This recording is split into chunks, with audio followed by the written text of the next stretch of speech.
pinagbuklod ng pagkakaisa, pinagsama ng pagkakapareha. Disabilities are not meant to keep us apart but rather to pull us closer together.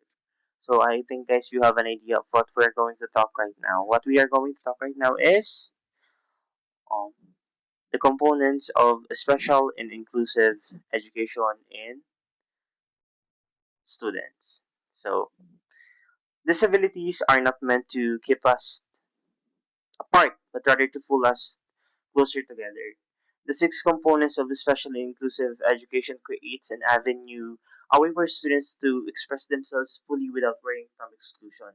It allows diverse learners to be identified as one, creating community crucial for unifying students with shared goals and ambitions to work together to foster healthy and sensitive environment. Hence, creating a community where inclusion will grow and prosper. So what we are going to talk right now are the components of special and inclusive education. So before we delve in about the components of special and inclusive education, let us know first what is an inclusive education.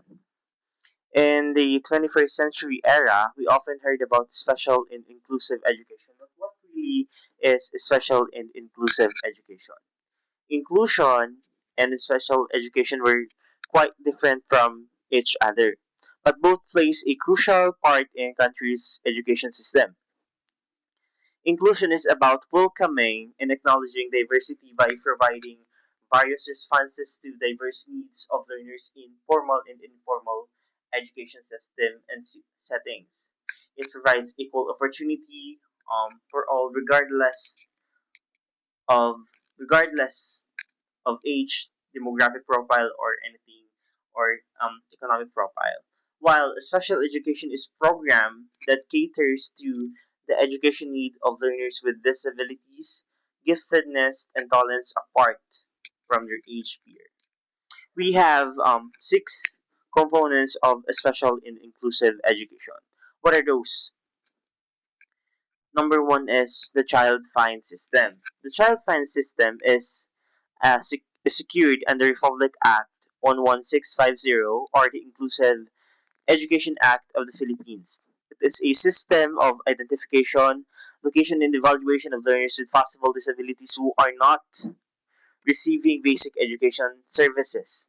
It seeks to locate them to and have them convinced. This is imperative for identifying students who are not receiving proper education according to their needs. A teacher may use screening and refer method for identifying children with special needs. And that is the first one in the first component of special and inclusive education. The second one is assessment and evaluation. It refers to the systemic process used to gather information about students' learning abilities, academic performance, and educational needs.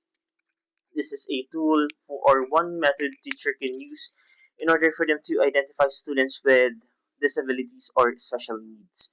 These assessments are important components of inclusive and special education as it provides teachers, parents, and especially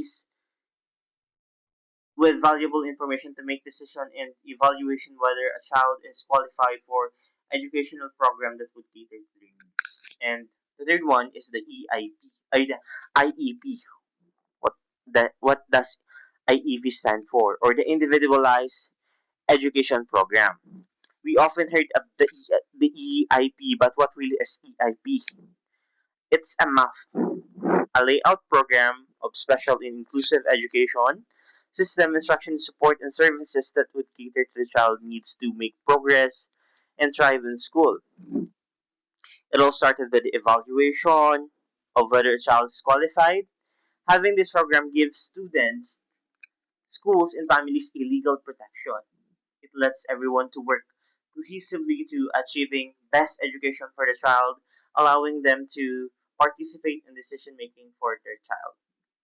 Number four is the least restrictive environment. It emphasizes inclusion in general education with necessary supplementary aids and services before considering more restrictive placement. It allows students to partake fully in different programs to see whether they can or they cannot.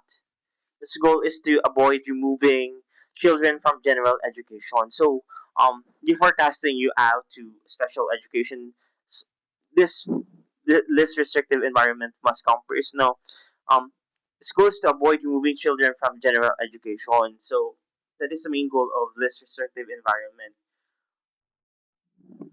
Unless otherwise the disability worsens. LRE is an avenue for children with disability to fully express themselves. So this best suits for child who can perform, who can do the chores without worrying from exclusion. Pero maaari silang ilipat sa special needs if the situation worsens or yung condition nila ay lumala. Number 5 is the curriculum modification and adaptation. Are adjustments made to environment, instructions and assessments allowing individual to master the same grade level standards just through different ways. It modifies the content, the level of difficulty, the lesson plan, allowing students with disability to partake and enjoy the privilege of regular classes without worrying from exclusion. Using this avenue correctly creates a healthy and worryless environment fostering safe and inclusive classroom. And lastly, the sixth component of special and inclusive education is collaboration with families and professionals.